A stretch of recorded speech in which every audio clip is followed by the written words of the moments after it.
Chers auditeurs de Rema FM, bonjour. Nous sommes le 4 février, lundi. Je vous souhaite une très bonne semaine de travail et d'harmonie dans votre foyer.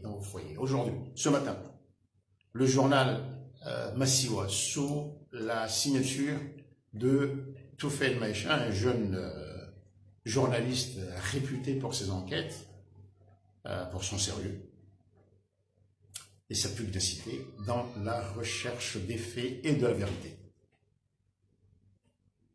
nous apprend qu'un agrément a été signé, a été donné par le ministère de la Santé à une société de droit comorien, une société comorienne, pour la production et l'exportation de plantes contenant du CBD.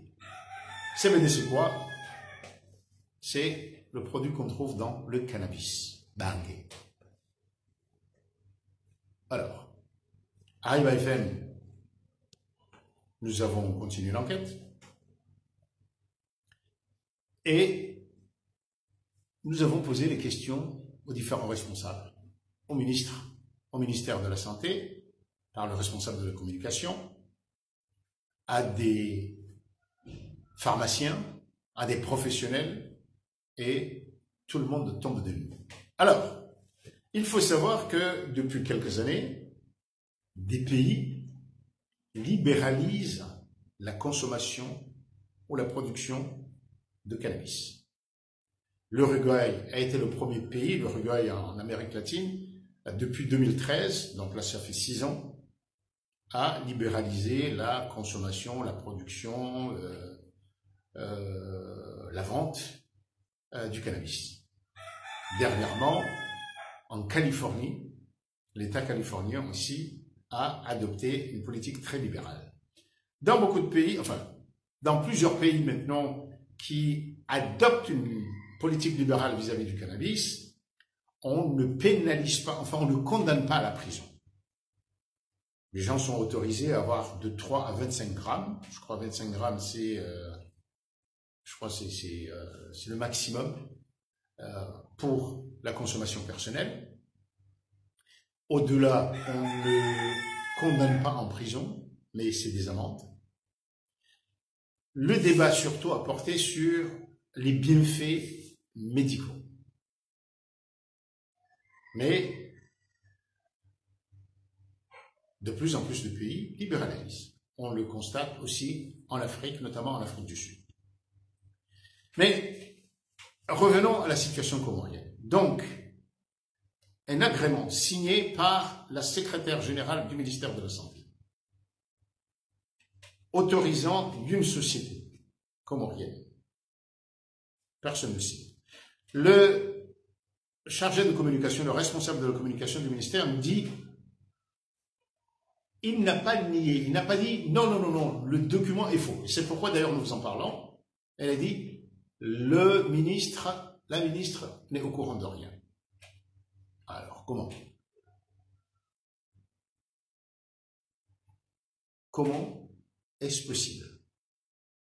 Devons-nous croire que une secrétaire générale a pu signer un tel agrément sans que de supérieurs assez élevés, très élevés dans la hiérarchie, sans que personne ne l'ait su et ne l'ait autorisé?